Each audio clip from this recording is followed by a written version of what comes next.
आनंद के साथ रहिएगा। मैं इसी तरह अच्छी अच्छी धीरे धीरे बात करता रहूँगा। देशभक्ति का भी एक कभी उधर जैसा बताया दादा ने, देशभक्ति की भी बात धीरे धीरे होगी।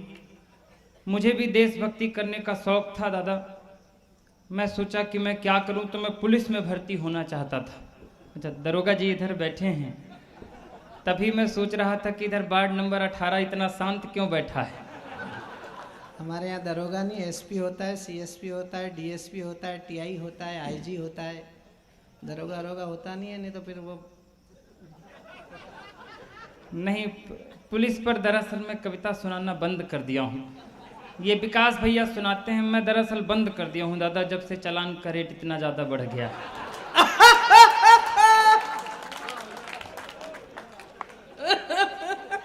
लेकिन मुझे भी देशभक्ति करने का जब भूत सवार था दादा, तो मैं भी एक मन आ गया था मेरे भी कि मैं पुलिस में भर्ती होना चाहता था। तो मैं जबलपुर ग्राउंड पहुंच गया। सामने एसपी साहब खड़े थे, हवलदार साहब खड़े थे। बोले सीना में फीता लगाओ, बताओ देश के लिए क्या कर सकते हो, तभी पुलिस में भर्ती हो पाओगे। साहब एकदम खून उबल रहा था एकदम। मैंने कहा मैं देश के लिए अंतिम सांस तक लड़ सकता हूँ। खुश नहीं हुए। बोले दूसरी बार फीता लगाओ, सीने में बताओ देश के लिए क्या कर सकते हो, तभी पुलिस में भर्ती हो पाओगे। साहब लहू का कतरा कतरा देश के नाम कर सकता हूँ, और क्या करूँ, तब भी खुश नहीं हुए। बोले अंतिम मौका दे रहा हूं, ठीक से फीता लगाओ और बताओ देश के लिए क्या कर सकते हो, तभी पुलिस में भर्ती हो पाओगे। हम सीना में फीता लगाए और सांस फुला के बोले दादा भाई हम कह साहब ऐसा है कि हम 1.5 लाख तक दे सकते हैं।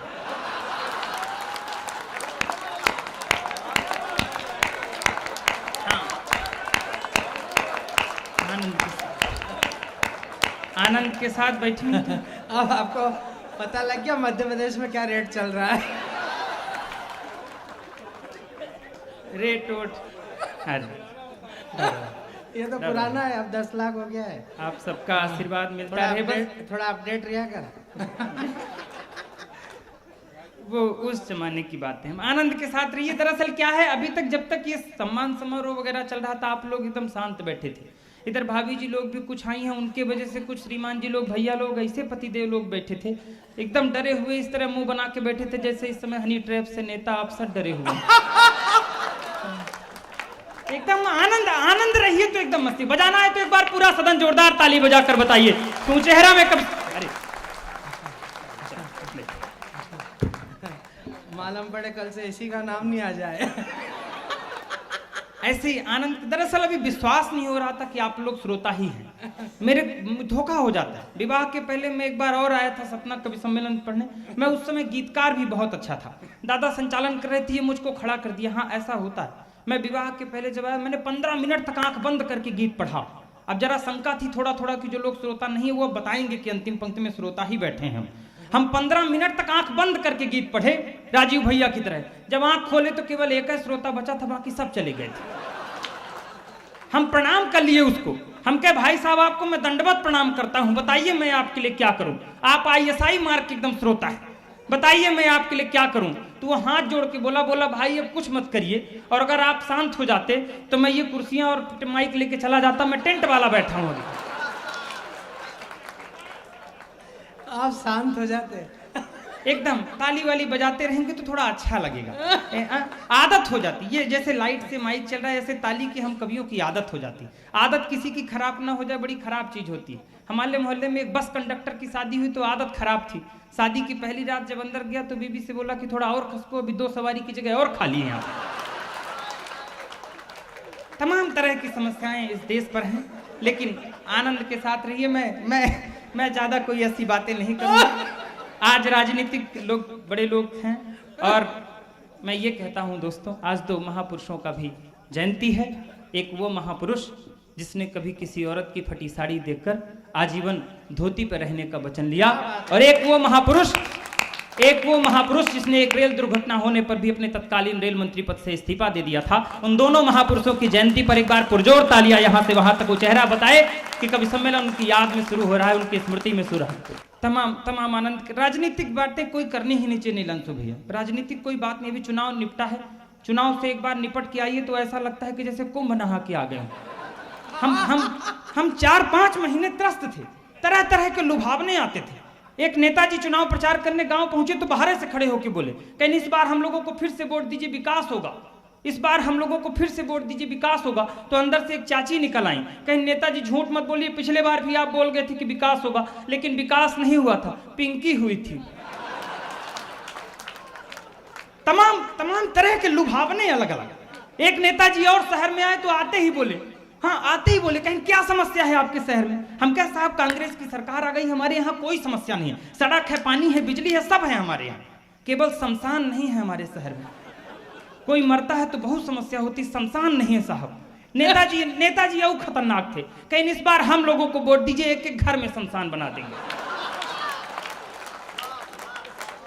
आइए 4 पंक्तियों से धीरे से शुरू होता हूँ। ये बड़े लोग बैठे हैं, ये बड़ी बगिया है, एक छोटी सी कली इस बड़ी बगिया की आपको झलक दिखाने के लिए खड़ा हुआ है। मैं 4 पंक्तियां समर्पित करता हूं धीरे से।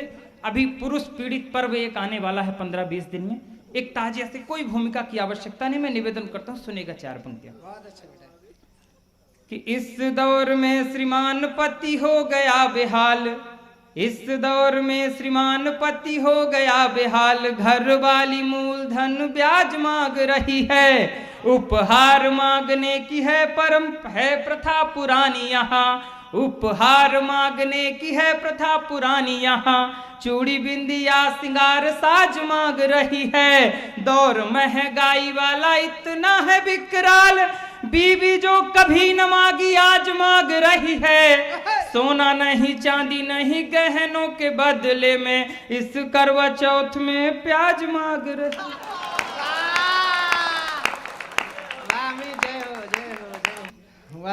मैं तरोताजा विवाहित पुरुष हूं, उभरता हुआ पति, कि मैंने एक शादीशुदा मित्र से ये पूछा, यार तुम ये बताओ दूल्हा घोड़े पे क्यों जाता है? ये नचिकेता ओज सुनाता है, मैं एक खोज की बात सुनाता हूँ। मेरे मन में एक बात आई दादा भाई कि आखिर दूल्हा घोड़े पे ही क्यों जाता है, गधे पे क्यों नहीं जा सकता? दादा 4 पैर का तो गधा भी होता है। अंतिम पंक्ति में आपको पता चलेगा कि दूल्हा गधे पे क्यों नहीं जा सकता है। अगर मजा आ जाए तो फिर अंतिम पंक्ति तक बता दीजिएगा पीछे तक। कि मैंने एक शादीशुदा, एक दिन वो मुझसे कह रही थी, कहीं जानते हैं आपको पाने के लिए मैंने 16 सोमवार के व्रत रखे। मैंने कहा अगर वो ना रखती तो? बोली फिर आपसे भी गया गुजरा मिलता। मैंने एक शादीशुदा मित्र से ये पूछा, हाँ बोली जानते हैं आपको शादी के पहले भी मैं बहुत अच्छी तरह से जानती थी, शादी के पहले भी मैं आपको आकर देखती थी घर में। मैंने कहा जब इतना देखती थी तो आखिर तुमने मुझ में क्या देख करके शादी की? बोली 1-2 बार मैंने आपको आपके घर में बर्तन मांजते हुए देखा था। मैंने एक शादीशुदा, अंतिम पंक्ति तक पहुंचिएगा कि दूल्हा गधे पे क्यों नहीं जाता है। मैंने एक शादीशुदा मित्र से ये पूछा, यार तुम ये बताओ दूल्हा घोड़े पे क्यों जाता है? उसने कहा जो यार याद मत दिलाइए, सोच कर उस दिन को आंसू आ जाता है। राज की बात यह मैं तुमको बता रहा हूँ, हालांकि कुंवारों को न बतलाया जाता है। और अंतिम बार घोड़े पे वो चढ़ता बेचारा है, उसके बाद खुद ही गधा बन जा। ये आकाश से उतरते हुए टीवी चैनलों से किस तरह कुसंस्कार फैला है हमारे और आप सबके समाज में।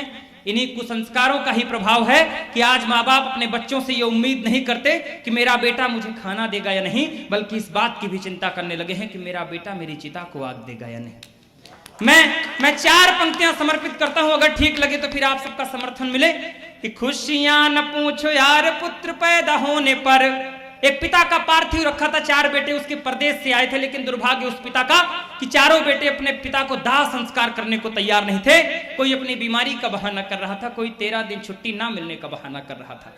वो दृश्य आंखों पर रखी और 4 पंक्तियां निवेदन करता हूं। कि खुशियां न पूछो यार पुत्र पैदा होने पर, परिवार वाले लोग नाचते व गाते हैं। बेटे की संवारने के लिए जिंदगी को रोज माता पिता सपने भी कितने सजाते हैं। वक्त का ये खेल देखो बेटे जब कमाने लगे, समय बदला।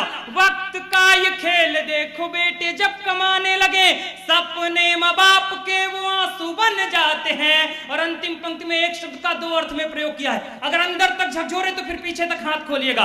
वक्त का ये खेल देखो बेटे जब कमाने लगे, सपने माँ बाप के वो आंसू बन जाते हैं। कंधे पे पिता ने जिन बेटों को घुमाया कभी, वही बेटे आज कंधा देने में लजाते हैं। कंधे पे पिता ने जिन बेटों को घुमाया कभी वही बेटे आज। 4 पंक्तियां और समर्पित करता हूं, बड़े लोग बैठे। मात पिता ईश्वर का रूप दूसरा थे यहाँ, लगता है जाने किस दौर की ये बातें हैं। इन बड़े लोगों के बीच शायद मैं कभी बन पाया या नहीं इनको सुनकर, लेकिन अंतिम पंक्ति में एक पलट और करता हूं अपनी बुद्धि से, अगर ठीक लगे तो आशीर्वाद दीजिएगा।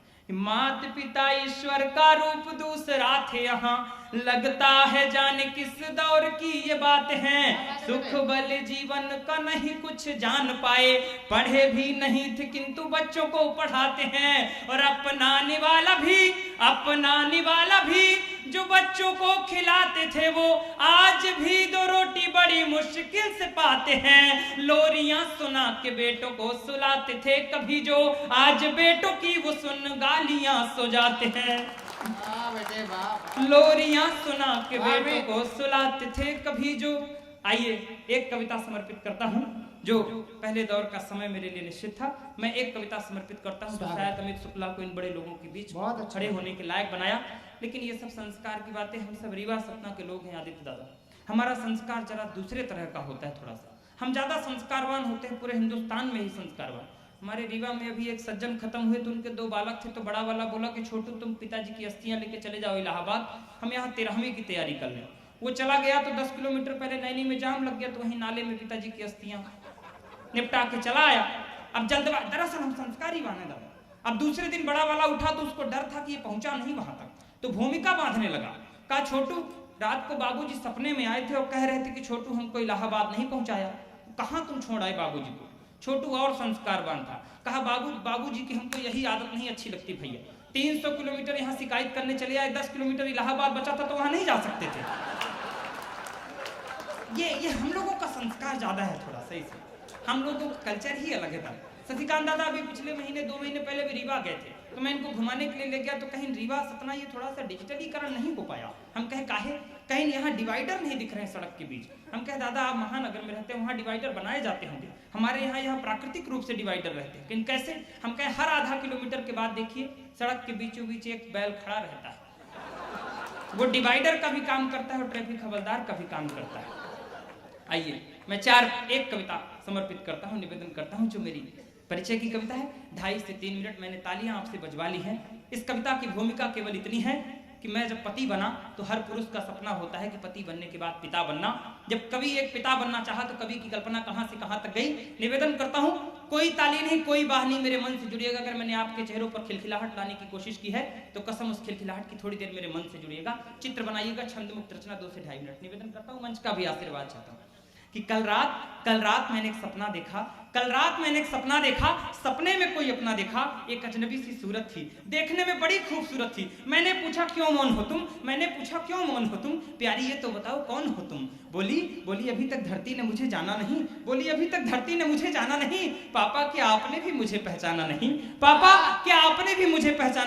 मैं बहुत ही जल्द किलकारी मारने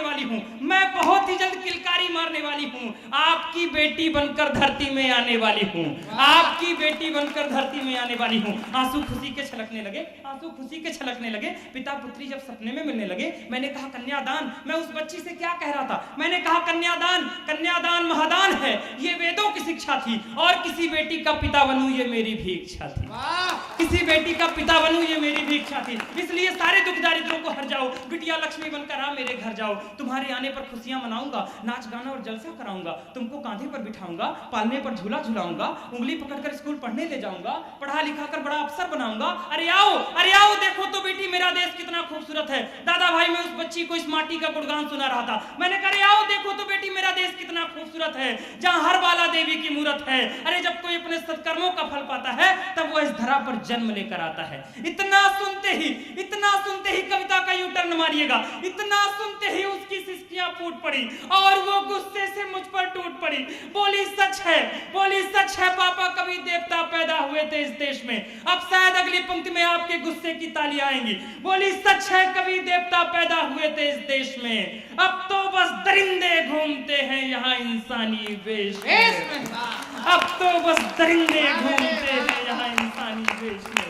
3 साल की बच्ची, 5 साल की बच्ची, सतना रीवा इतनी सी छोटी सी जगह हमारी, लेकिन उन दरिंदों से नहीं बच रहा है। माँ शारदा की नगरी में के बगल में खड़े होकर ये कह रहा हूं कि अगर कुछ ले जाना हो नवरात्रि में उन कन्याओं का पूजन किया हो तो इस चिंतन को घर ले जाइएगा। कल सड़क पर चलते हुए किसी बच्ची की ओर कोई आंख उठाए तो सबसे पहले आपके कलेजे में दर्द उठेगा, ये संकल्प लेकर जाइएगा।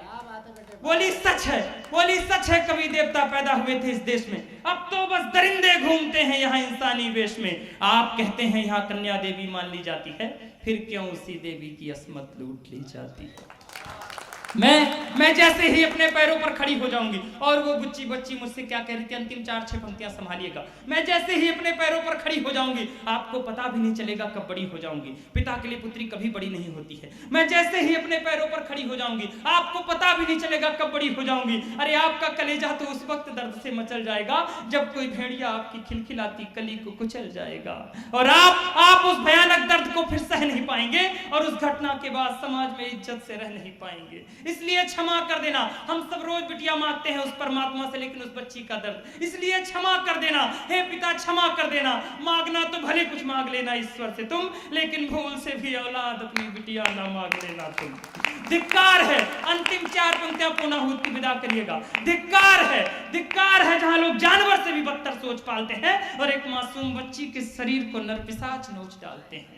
आप जैसे कई पिताओं के सपने, क्या किया था मैंने, बस एक सपना ही तो देखा था। आप जैसे कई पिताओं के सपने यूं ही टूटते रहेंगे जब तक समाज में बहशी दरिंदे आवारा घूमते रहेंगे। बहुत बहुत शुक्रिया, बहुत बहुत आभार। ये थे भाई अमित शुक्ला, हंसते हंसाते हुए हमारे समाज के गिरते हुए नैतिक मूल्यों को समर्पित उनकी कविता अगर आपको अच्छी लगी हो तो एक बार जोरदार तालियां बजाइए। हमारे महात्मा गांधी और लाल बहादुर शास्त्री जी को याद करने का परिणाम है कि पहले कवि ने हंसते हंसाते हुए कविता शुरू की और चिंतन के उस धरातल पर ले जाकर कवि सम्मेलन को स्थापित कर दिया, जहां पर हमारे सहारनपुर उत्तर प्रदेश के एक बड़े गीतकार राजेंद्र राजन, जो कई बार आपके पड़ोस मैयर में आए हैं, हमारे भाई वीरेंद्र सिंह जी उन्हें बुलाने वाले, उन्होंने कहा कि वतन की जो हालत बताने लगेंगे तो पत्थर भी आंसू बहाने लगेंगे, कहीं भीड़ में खो गई आदमियत जिसे ढूंढने में जमाने लगेंगे। नवरात्रि में कन्या पूजन करने वाला देश, कन्यादान करके अपने जीवन के उत्सर्ग के परम को प्राप्त करने की चेष्टा रखने वाला देश, बापू और लाल बहादुर शास्त्री के संस्कारों की आजादी वाला 72 साल का देश, अगर अपने 3 साल की बेटियों को, 4 साल की बेटियों को, 5 साल की बेटियों को सुरक्षित नहीं रख पाता है, तो ये किसी सरकार की जिम्मेदारी नहीं, ये किसी विचारधारा की जिम्मेदारी नहीं, ये इस समाज की जिम्मेदारी है जो हमारे समक्ष बैठा है। एक बार ताली बजाकर संकल्प करिए कि किसी बेटी के साथ ना कोई अत्याचार होने देंगे, ना कभी सहन करेंगे।